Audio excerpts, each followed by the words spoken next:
I've taken it 4 times. I took the ACT a total of 8 times before I got 36. I honestly wish I had taken it less times, just because they ask you that when you apply to colleges, and I'm like, I took like 5 times.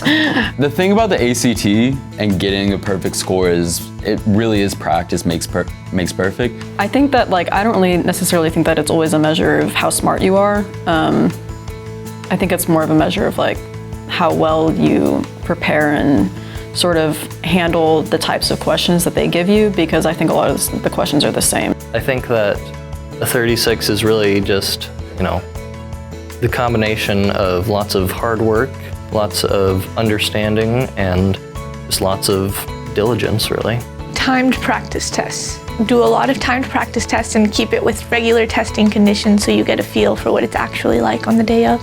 I would say the most important thing is taking practice tests, because I feel like the first couple times that I took it, my pacing was all off because I didn't realize how quickly you need to get each question. The more you take it, the more the questions are pretty much the same from time to time. So, I don't know, nothing really drastically changes on the test. There are different questions, yeah, but they're all the same type of question. So once you've mastered them, I don't know, that's it.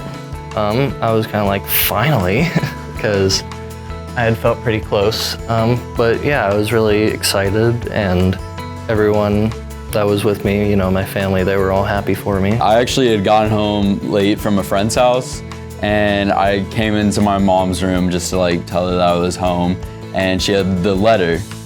So I opened it, and I was just so tired that it didn't really hit me. I just kind of saw it, and I was like, oh, nice. My mom checked it, and then she texted me and my sister the results.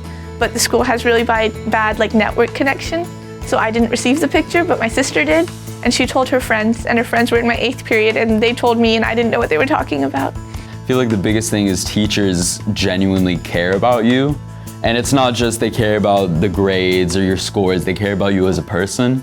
So I think that feeling of compassion reflects itself onto your scores.